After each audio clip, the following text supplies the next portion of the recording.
Hello दोस्तों, आज का ये वीडियो उन लोगों के लिए है जो अपने जीवन में कुछ बड़ा करना चाहते हैं, लेकिन परिस्थितियां, डर और असफलताएं बार बार उन्हें रोक देती हैं। आज हम जिस किताब से सीखने वाले हैं वह सिर्फ मोटिवेशन नहीं देती, बल्कि ये बताती है कि आपका भविष्य कैसे बनता है। इस किताब का नाम है द फोर्थ डायमेंशन और इसके लेखक हैं डॉक्टर डेविड योंगी चो। ये किताब हमें सिखाती है कि हम जो भी आज जी रहे हैं, दुख, दर्द, सफलता, असफलता, वह सब पहले हमारे मन और आत्मा में पैदा हुआ था। 4 आयामों की अवधारणा, कॉन्सेप्ट ऑफ 4 डायमेंशंस। डॉक्टर चो कहते हैं कि ये पूरी दुनिया 4 आयामों, डायमेंशंस में काम करती है। कीकैप 1 पहला आयाम भौतिक संसार। ये वह दुनिया है जिसे हम देख सकते हैं, छू सकते हैं, महसूस कर सकते हैं, जैसे घर, पैसा, शरीर, बीमारी, नौकरी, रिश्ते। यही वह दुनिया है जिसे हम रियल लाइफ कहते हैं। कीकैप 2 दूसरा आयाम मानसिक संसार। ये है आपका सोचने का संसार।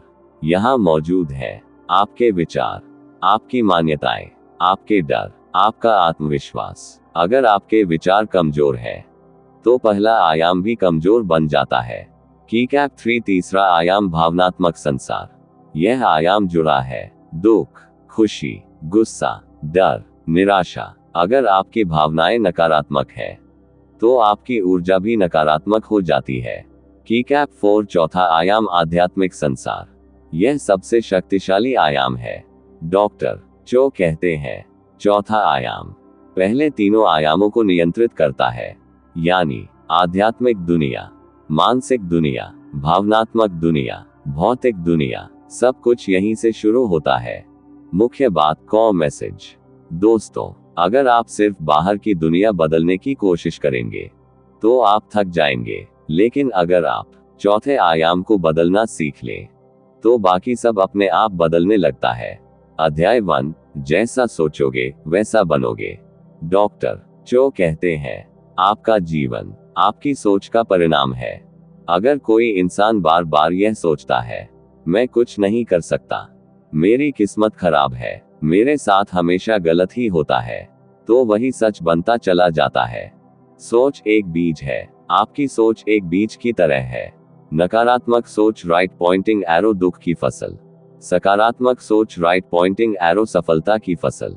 आप रोज अपने मन में हजारों बीज बोते हैं।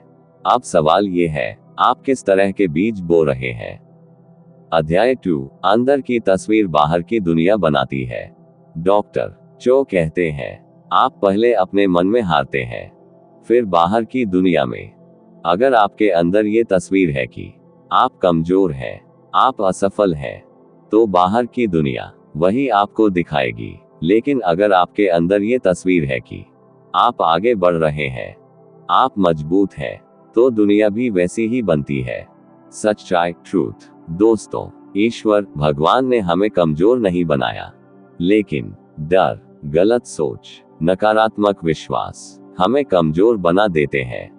अध्याय 3, विश्वास की भूमिका, पावर ऑफ फेथ। डॉक्टर चो कहते हैं विश्वास वह पुल है जो अदृश्य को दृश्य बनाता है। आप जो देख नहीं सकते लेकिन विश्वास कर सकते हैं, वही चौथे आयाम में सच बनने लगता है। उदाहरण, अगर किसान बीज बोते समय ये न सोचे कि फसल आएगी या नहीं, तो वह बीज ही नहीं बोएगा।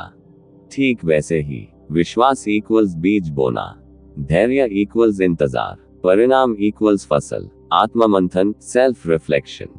अब आप खुद से पूछिए, क्या मैं खुद पर विश्वास करता हूँ?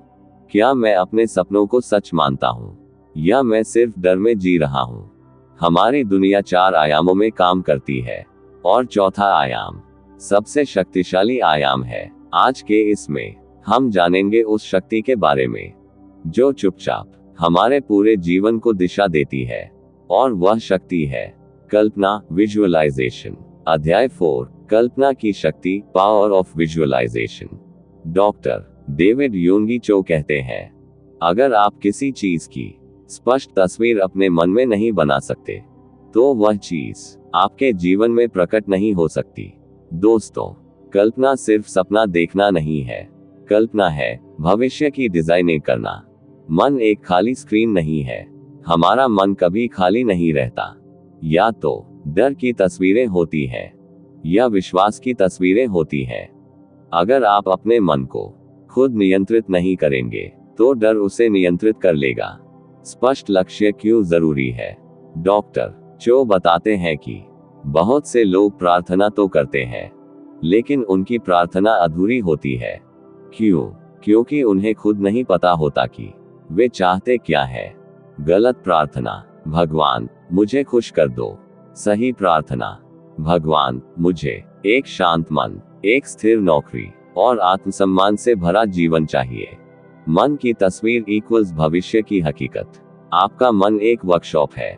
जो तस्वीर आप रोज देखते हैं, वही आपकी आदत बनती है, वही आपकी सोच बनती है, वही आपकी पहचान बनती है। अगर आप रोज खुद को कमजोर, असफल, डरपोक देखते हैं, तो वही जीवन बनता है। अध्याय 5, बीज और फसल का नियम। डॉक्टर चो कहते हैं, ईश्वर का नियम सरल है, जो बोओगे वही काटोगे। यह नियम सिर्फ खेतों में नहीं, बल्कि मन में, आत्मा में, सोच में, हर जगह लागू होता है। 3 प्रकार के बीज। कीकैप 1 विचारों के बीज, कीकैप 2 शब्दों के बीज, कीकैप 3 भावनाओं के बीज। आप रोज इन तीनों से अपने भविष्य की खेती करते हैं। अध्याय 6, शब्दों की ताकत, पावर ऑफ वर्ड्स। डॉक्टर चो कहते हैं, आपके शब्द आपके भविष्य की दिशा तय करते हैं। अगर आप बार बार कहते हैं, मुझसे नहीं होगा, मेरी किस्मत ही खराब है, अब बहुत देर हो गई, तो आप अनजाने में अपने ही खिलाफ काम कर रहे होते हैं। शब्द इक्वल्स आदेश, कमांड। चौथा आयाम आपके शब्दों को आदेश की तरह स्वीकार करता है। इसलिए सकारात्मक बोलिए, सचेत होकर बोलिए। अध्याय 7, प्रार्थना का सही अर्थ। ये किताब सिखाती है कि प्रार्थना सिर्फ रोना नहीं है, प्रार्थना है विश्वास के साथ कहना, कल्पना के साथ देखना और धन्यवाद के साथ स्वीकार करना। धन्यवाद क्यों जरूरी है? डॉक्टर चो कहते हैं, धन्यवाद ये दिखाता है कि आपको विश्वास है कि आपको मिल चुका है। जब आप पहले ही धन्यवाद देते हैं, तो चौथा आयाम सक्रिय हो जाता है। अध्याय 8, धैर्य और प्रतीक्षा। बहुत से लोग कहते हैं, मैंने प्रार्थना की, मैंने कल्पना की, लेकिन कुछ हुआ नहीं। डॉक्टर चो कहते हैं, बीज बोने के बाद किसान रोज मिट्टी खोदकर नहीं देखता। धैर्य रखना भी विश्वास का ही हिस्सा है। आत्मचिंतन, डीप रिफ्लेक्शन। दोस्तों, आज खुद से पूछिए, मैं अपने मन में कैसी तस्वीरें रखता हूँ? मैं अपने बारे में क्या बोलता हूँ? क्या मैं खुद पर विश्वास करता हूँ? कल्पना भविष्य बनाती है, स्पष्ट लक्ष्य जरूरी है, शब्दों में बहुत शक्ति है। धन्यवाद विश्वास की पहचान है, धैर्य सफलता की कुंजी है। बहुत अच्छा, अब तक हमने जाना कि सोच, विश्वास, कल्पना और शब्द हमारे जीवन को कैसे आकार देते हैं। लेकिन अब एक सवाल आता है, अगर सब कुछ इतना ही आसान है, तो फिर जीवन में दुख, असफलता और संघर्ष क्यों आते हैं? आज के इस अंतिम भाग में हमें इसी सवाल का जवाब मिलेगा। अध्याय 9, दुख और असफलता का अर्थ। डॉक्टर डेविड यूंगी चो कहते हैं, दुख आपके जीवन को खत्म करने नहीं, बल्कि आपको गहराई देने आता है। अधिकतर लोग दुख आने पर टूट जाते हैं, शिकायत करने लगते हैं, भगवान पर सवाल उठाते हैं। लेकिन ये किताब सिखाती है कि दुख भी चौथे आयाम की शिक्षा है। दुख क्यों जरूरी है? दुख हमें सिखाता है धैर्य, सहन शक्ति, आत्मचिंतन। अगर जीवन में दुख न हो, तो इंसान कभी अंदर से मजबूत नहीं बनता। अध्याय 10, परिस्थितियां नहीं, विश्वास बदलो। डॉक्टर चो कहते हैं, परिस्थितियां आपकी शक्ति नहीं है, आपकी सोच आपकी शक्ति है। लोग कहते हैं, हालात ठीक नहीं है, समय खराब है, लोग साथ नहीं दे रहे। लेकिन ये किताब कहती है, हालात बाद में बदलते हैं, पहले अंदर बदलाव आता है। नियम याद रखिए, अंदर की दुनिया बदलेगी तो बाहर की दुनिया मजबूर होकर बदलेगी। अध्याय 11, डॉक्टर चो की वास्तविक जीवन कहानी। डॉक्टर चो खुद बताते हैं कि वे बहुत गरीब थे, गंभीर बीमारी से पीड़ित थे। उनके पास रहने तक की जगह नहीं थी। डॉक्टरों ने कह दिया था, तुम ज्यादा दिन नहीं जी पाओगे। लेकिन उन्होंने हार नहीं मानी, विश्वास नहीं छोड़ा, चौथे आयाम पर भरोसा रखा। परिणाम, आज डॉक्टर चो दुनिया के सबसे बड़े चर्च के संस्थापक बने, लाखों लोगों के लिए प्रेरणा बने। यह इस बात का प्रमाण है कि विश्वास की शक्ति परिस्थितियों से बड़ी होती है। अध्याय 12, खुद को छोटा मत समझो। ये किताब हमें सिखाती है कि आप सामान्य नहीं हैं, आप कमजोर नहीं हैं, आपके सपने गलत नहीं हैं। अगर ईश्वर ने आपको सोचने की शक्ति दी है, तो बदलने की शक्ति भी दी है। जीवन बदलने वाले 5 सिद्धांत। कीकैप 1, अपनी सोच बदलो। नकारात्मक सोच इक्वल्स नकारात्मक जीवन। कीकैप 2, स्पष्ट कल्पना रखो। धुंधले सपने धुंधला भविष्य बनाते हैं। कीकैप 3, अपने शब्दों पर ध्यान दो। आप जो बोलते हैं वही बनते हैं। कीकैप 4, विश्वास के साथ प्रार्थना करो, डर के साथ नहीं। कीकैप 5, धैर्य मत खो, हर बीज को समय लगता है। आत्ममंथन, डीप इमोशनल रिफ्लेक्शन। दोस्तों, आज खुद से ईमानदारी से पूछिए, क्या मैं खुद को कम आंक रहा हूँ? क्या मैं डर के कारण रुक गया हूँ? क्या मैं अपने सपनों से भाग रहा हूँ? अगर हाँ, तो आज से बदलने का दिन है। द 4th डायमेंशन हमें ये सिखाती है कि आपका जीवन संयोग से नहीं, आपके विश्वास से बनता है।